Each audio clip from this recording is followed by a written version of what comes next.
പേര് ജോർജ് ഉമ്മൻ എന്നാണ്. നാട് പുത്തൻകുരിശ്.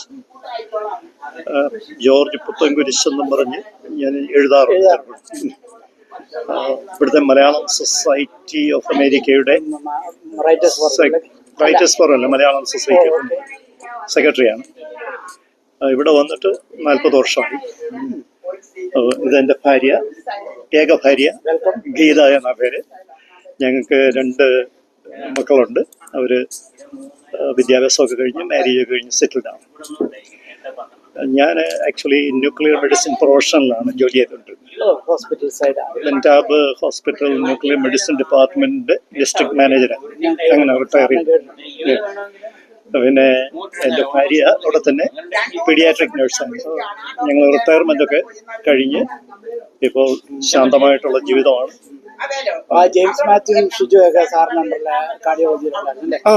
അവരൊക്കെ നന്നായിട്ട് അവരോടൊക്കെ ഞാൻ വർക്ക് ചെയ്തതാണ്. ഞാൻ കാർഡിയോളജി ഡിപ്പാർട്ട്മെന്റും ന്യൂക്ലിയർ മെഡിസിൻ LBJയും ബെൻറ്റാബും എല്ലാം ഞാൻ മാനേജ് ചെയ്തതാണ്. റിട്ടയർ ചെയ്തു 2017 റിട്ടയർ ചെയ്തു. ഞാൻ ആക്ച്വലി കേരളത്തിൽ നിന്ന് ഞാൻ ബോംബെയിൽ ജോലി ചെയ്തു.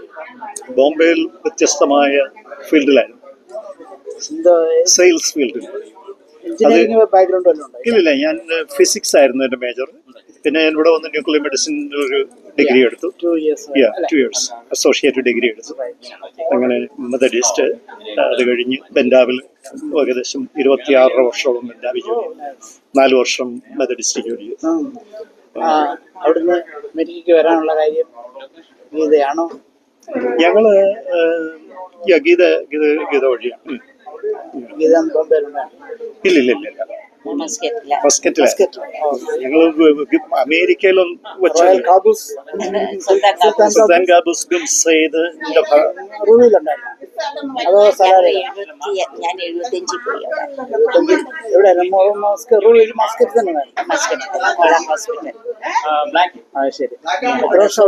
അവിടെ സൂപ്പർവൈസറായിട്ട് 9 വർഷം.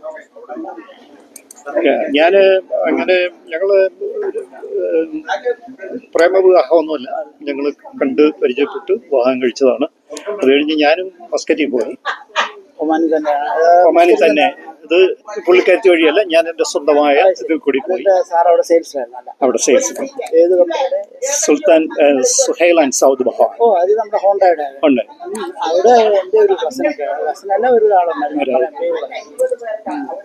അവര് കൊല്ലം സൈഡ് അവിടെ ആരെ പേരറിയാം, പെട്ടെന്ന് ഓർക്കുന്നില്ല. അവിടെ എത്ര വർഷം? ഞാൻ 5 വർഷം കണ്ടിട്ടുണ്ടായിരുന്നു അല്ലേ?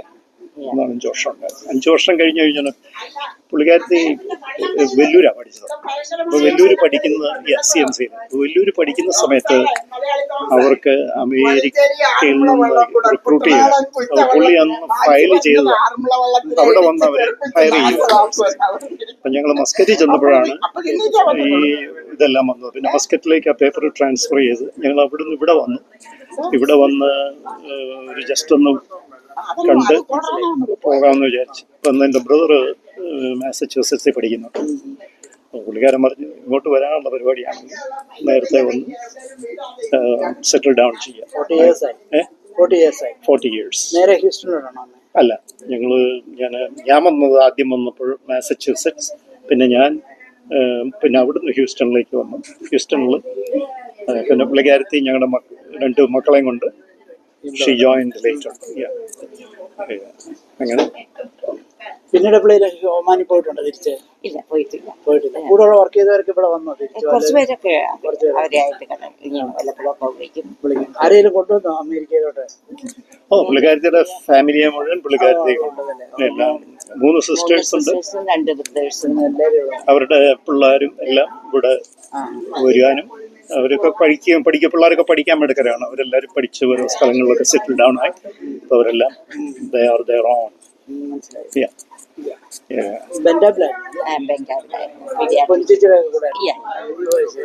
പൊന്നിനെ എനിക്കറിയത്തില്ല.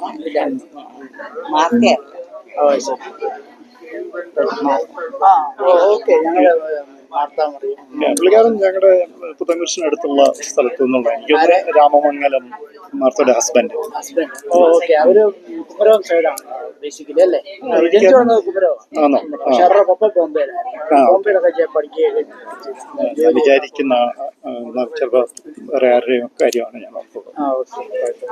നമ്മുടെ വീട് എവിടെയാ? പെരുമ്പാവൂർ. നിങ്ങളെല്ലാം ആ സൈഡാണ്. പെരുമ്പാവൂർ സൈഡ് വെങ്ങോല.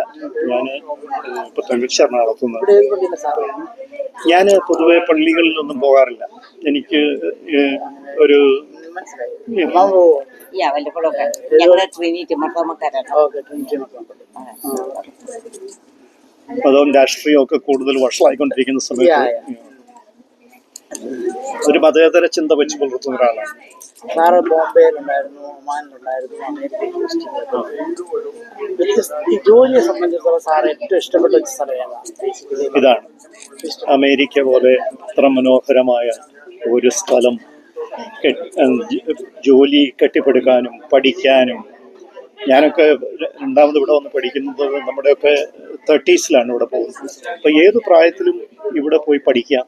അതുപോലെ തന്നെ മറ്റുള്ളവരുടെ രാഷ്ട്രീയക്കാരുടെയോ അല്ലെങ്കിൽ അങ്ങനെയുള്ളവരുടെയോ റെക്കമെൻഡേഷൻ ഇല്ലാതെ നമ്മളെ അറിയുന്ന ഒരാൾ റെക്കമെൻഡ് ചെയ്തു കഴിഞ്ഞാൽ ഇവിടെ ജോലി കിട്ടാനുള്ള സാധ്യത വളരെ വളരെ കൂടുതലാണ്.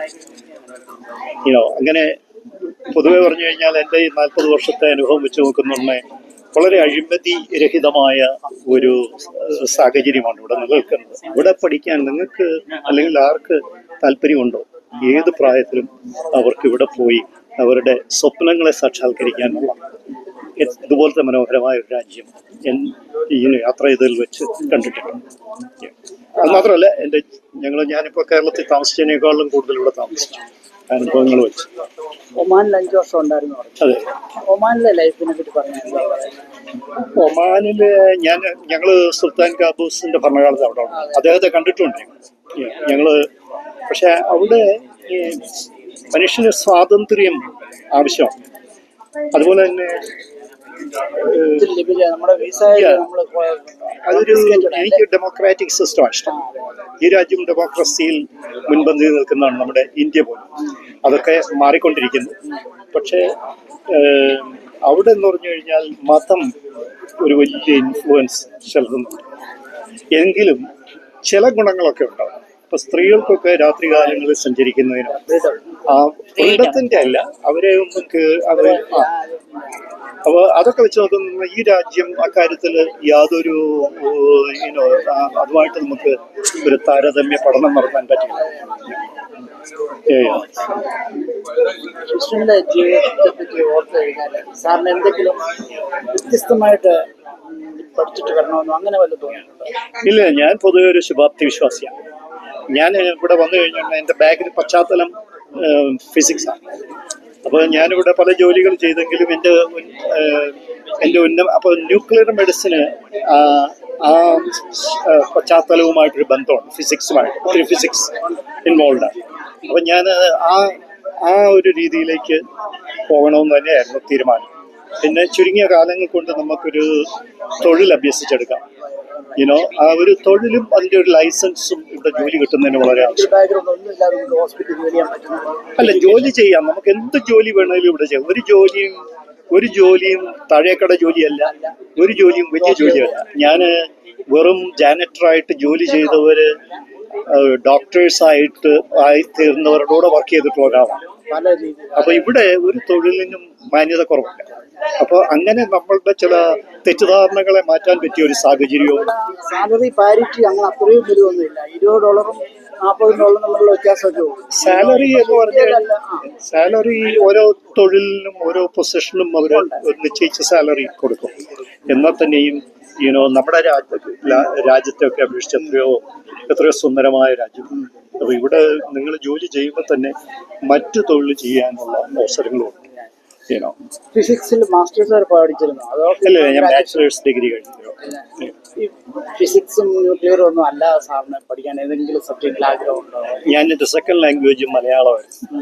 ഞാൻ മലയാളം എനിക്ക് എൻ്റെ വീട്ടിൽ തന്നെ ഒരു നല്ല ലൈബ്രറി ഉണ്ട്. അതിനകത്ത് ഒരുപക്ഷെ വളരെയധികം ഗ്രന്ഥങ്ങൾ, അതായത് ഋഗ്വേദത്തിന്റെ 8 വോളിയം എൻ്റെ കയ്യിലുണ്ട്. അതൊന്നും കേരളത്തിൽ ഒന്നും കിട്ടാൻ അല്ല. സംസ്കൃതത്തിൽ നിന്ന് മലയാളത്തിലേക്ക് ട്രാൻസ്ലേറ്റ് ചെയ്തതാണ്. എന്നാലും നമുക്ക് മനസ്സിലാവും. ഞാൻ ഒത്തിരി ഗദ്യമാണോ പദ്യല്ലേ? അതെ അതെ, മുഴുവൻ പദ്യങ്ങളാണ്. അത് പക്ഷേ ഞാൻ പറഞ്ഞത് അത്രയും പുസ്തകങ്ങൾ ഞാൻ ശേഖരിച്ച് വെക്കുകയും അത് വായിക്കാനുള്ള താല്പര്യം ഒക്കെ വായിക്കുന്ന ഒരു കൂട്ടത്തിലുള്ള ഒരു വ്യക്തിയാണ്. അപ്പം അപ്പൊ ഭാഷ എനിക്കൊന്നും താല്പര്യം. അത് ഞാൻ ഇദ്ദേഹത്തിന്റെ പത്രത്തിന്റെ 15 വർഷത്തോളം എഡിറ്ററും കൂടിയാണ്. മലയാളി ഇദ്ദേഹത്തിന്റെ മലയാളി പത്രത്തിന്റെ എഡിറ്റോറിയൽ ഞാൻ എഴുതിക്കൊണ്ടിരിക്കുക. അപ്പം മലയാളത്തില് സാറ് അഥവാ നാട്ടിൽ ജോലി ചെയ്യായിരുന്നു, അല്ലെ ബോംബെ ജോലി ചെയ്യാമെന്ന് വിചാരിച്ചു. സാറിന് അമേരിക്ക വന്ന ഒരു പേരും നല്ലൊരു സ്വാതന്ത്ര്യം കിട്ടുമായിരുന്നു എഴുതാൻ, അതോ അത് കുറവാണ്? പേരും പെരുമയും എന്നെ സംബന്ധിച്ചോളം ഞാൻ വ്യത്യസ്തമായിട്ട് ചിന്തിക്കുന്ന ആൾക്കാർ തരുന്ന പെരുമകളിൽ കൂടി നമ്മള് എഴുതി മനുഷ്യന്റെ മനസ്സുകളെ ചിന്തിപ്പിക്കാൻ കഴിയുന്നതായിരിക്കണം നമ്മൾ എഴുതുന്നത്. അത് ചിലപ്പം അപ്പൊ ഞാൻ പറഞ്ഞു വന്നത് ഈ പേരും പെരുമ എന്ന് പറയുന്നതിനേക്കാൾ ഉപരി നമ്മൾ ഇപ്പൊ തന്നെ നമ്മൾ കൂടുതൽ അറിവ് നേടും തോറും ഒരു കാര്യം നമുക്ക് മനസ്സിലാകും, ഇതൊരു ഭയങ്കര സാഗരമാണ് അറിവിന്റെ. അപ്പൊ നമ്മുടെ അറിവ് എന്ന് പറയുന്നത് വെറും ശുഷ്കമാണ്. അപ്പൊ പിന്നെ എന്താ പെരുമ? മനുഷ്യ വ്യത്യാസം വന്നിട്ടുണ്ട് അമേരിക്കയിലായതുകൊണ്ട് മാത്രം. എങ്ങനെ സാറിനെ കൂടുതൽ പേര് അറിയാൻ, അല്ലെങ്കിൽ കുറച്ച് സമൂഹത്തിൽ കുറച്ച് ഏരിയയിൽ അറിയുമെന്നാണ് ഞാൻ വിചാരിക്കുന്ന കാര്യം. അങ്ങനെയുള്ള വലിയ കാര്യം എന്റെ പ്രൊഫഷന്റെ സമയത്ത് എനിക്ക് ഒത്തിരി ഉത്തരവാദിത്തങ്ങളുള്ളതുകൊണ്ട് ഞാൻ കൂടുതലും അതിനാ ഫോക്കസ് ചെയ്യുന്നത്. അപ്പൊ ഞാൻ 2017 ഇത് വന്നത്. പിന്നെ ഈ ഭാഷയുടെ ഇവിടുത്തെ ഉള്ളെന്ന് പറഞ്ഞൊരു മത്സരത്തിനകത്ത് സ്വയം മനുഷ്യൻ അവനെ ഒരു വലിയ ഹയർ പെഡലിൽ കൊണ്ടിരുത്തി വലുതാക്കാനായിട്ട് ശ്രമിക്കുന്നത്. അത്തരം ഇതിനോടൊന്നും എനിക്ക് വലിയ താല്പര്യമില്ല. പക്ഷേ ജോൺ മാത്യു എഴുതുന്ന പോലെ അല്ലല്ലോ നമ്മുടെ AC ജോർജ്. എല്ലാം അതുല്യം. അതായത് യുണീക്ക് എന്ന് പറയും. അതിനകത്തൊന്നും എനിക്ക് യാതൊരു സംശയമില്ല. ഞാൻ എല്ലാ കവികളെയും പഠിക്കുന്ന ഒരു കവിയാണ്. ചങ്ങമ്പുഴയെ പോലെ കുമാരനാശാനെ ഇരിക്കണമില്ല. കുമാരനാശാൻ എന്ന് പറഞ്ഞാൽ ഒരു റൊമാൻറ്റിക് കവികളാണ്. ചങ്ങമ്പുഴയുടെ മലരണിക്കാടുകൾ തിങ്ങി വിങ്ങി മരതക കാന്തിയിൽ മുങ്ങി എന്നൊക്കെ ഉള്ളത് വായിക്കുന്നതും അദ്ദേഹത്തിന്റെ ഈ കുമാരനാശാന്റെ ഏറ്റവും തത്വചിന്തകളെ വായിക്കുന്നതും തമ്മിൽ വളരെയധികം വ്യത്യാസമുണ്ട്. അതുപോലെ തന്നെ ജി ശങ്കരക്കുറുപ്പ്, അവർക്കെല്ലാം വ്യത്യാസങ്ങളാണ്. അപ്പൊ ഒരാളുടെ പേര് കൊണ്ട് അറിയുന്നതിനേക്കാളും ഞാൻ ആഗ്രഹിക്കുന്നത് ആളുടെ എഴുത്തിൽ കൂടിയായിരിക്കണം. നിങ്ങൾ എഴുതുന്നതിൽ കൂടിയായിരിക്കണം അറിയുന്നത്, അല്ലേ? നമ്മളിപ്പോ കുമാരനാശാന്റെ കവിതകളെല്ലാം മുഴുവൻ ഞാൻ വായിച്ചിട്ടുള്ള ഒരാളാണ്. ചിന്താവിഷ്ടയായ സീതയോ, അല്ലെങ്കിൽ പുള്ളി മരിച്ചു പോയെങ്കിലും അവരൊന്നും ഓർമ്മയിൽ നിൽക്കുന്നത് അവരേത് കുടുംബത്തിൽ ജനിച്ചെന്നോ ഏത് ജാതിയിൽ നിന്ന്, പക്ഷെ അവരെഴുതി വച്ച ഒരിക്കലും മരിക്കാത്ത ചില ചിന്തകൾ, അതേത് കാലഘട്ടത്തിനും ഉതകുന്ന ചിന്തകൾ. പക്ഷേ അതിൽ കൂടിയാണ് ഞാൻ അവരെ ഓർക്കുന്നത്. അല്ലെങ്കിൽ അവരുടെ ഹാപുഷ്ടമേ അധിക തുങ്കപദത്തിൽ എത്ര ശോഭിച്ചിരുന്ന ഒരു രാജ്ഞി കണക്കെ നീ ശ്രീഭൂവിലസ്തര അസംശയമെന്നിന്റെ ആ ഭൂതിയെങ്ങ് പുനരെങ്ങ് കിടപ്പതോർത്തൻ. അങ്ങനെ അനേകം കവിതകൾ ഞാൻ ഹൃദ്യസ്ഥമാക്കാൻ കാരണം അതിനകത്തെ ശക്തമായ സന്ദേശമാണ്. അതിൽ കൂടിയാണ് ഞാൻ അവരെ സ്മരിക്കുന്നത്. അല്ലാതെ അദ്ദേഹം എവിടെ ജനിച്ചു, ഈഴവനായിരുന്നോ ഹിന്ദു ആയിരുന്നോ, ഇതൊന്നും എന്നെ ബാധിക്കാറില്ല. ഹൈസ്കൂളിൽ പഠിക്കുമ്പോഴൊക്കെ മലയാളത്തിൽ തോന്നുമായിരുന്നു സാറിന്? എനിക്ക് മലയാളത്തോട് എനിക്ക് പണ്ടും പ്രതിപത്തി ഉണ്ടായിരുന്നു. കാര്യം എന്താണെന്ന് വെച്ച് കഴിഞ്ഞാൽ നമ്മുടെ വീട്ടിൽ വായിക്കുന്നവരാരെങ്കിലും ഉണ്ടെങ്കിൽ അത് നമ്മളെ ഒത്തിരി സഹായിക്കും. എൻ്റെ മദർ ഒരു നല്ല വായനക്കാരിയായിരുന്നു. ജോലിയൊന്നുമില്ല. അവർക്ക് 12ാമത്തെ വയസ്സിലാണ് എൻ്റെ ഫാദർ വിവാഹം കഴിക്കുന്നത്. പക്ഷെ അവർക്കൊരു ടീച്ചർ ആകണമെന്ന് വലിയ ആഗ്രഹമായിരുന്നു. അപ്പോൾ അവർക്ക് അതിന് സാധിച്ചില്ല. പക്ഷെ അവരുടെ ഒരു സ്വപ്നം അവരുടെ മക്കളെ പഠിപ്പിക്കണമെന്നുള്ളത്. ഞാനിപ്പോഴും ഓർക്കുന്നുണ്ട്. ഞാനൊക്കെ മാക്ബത്തിന്റെ കഥ വായിക്കുന്നുണ്ടെങ്കിൽ ഞങ്ങളോട് വന്ന് ചോദ്യം ചോദിക്കും, ആരാണ് മാക്ബത്ത്, ആരാണ് ഇയാഗോ. എന്നിട്ട് പിറ്റേ ദിവസം ആ ചോദ്യങ്ങൾ ഇങ്ങോട്ട് ചോദിക്കും. അപ്പൊ ഈ കഴിഞ്ഞ ദിവസം ഞാൻ ഈ ആലങ്ങോട് ലീലാകൃഷ്ണൻ എന്ന് പറഞ്ഞ വലിയൊരു പ്രഭാഷകൻ, അപ്പൊ പുള്ളിക്കാരന് നമ്മുടെ സാംബശിവനെ കുറിച്ച് പറയുകയാണ്.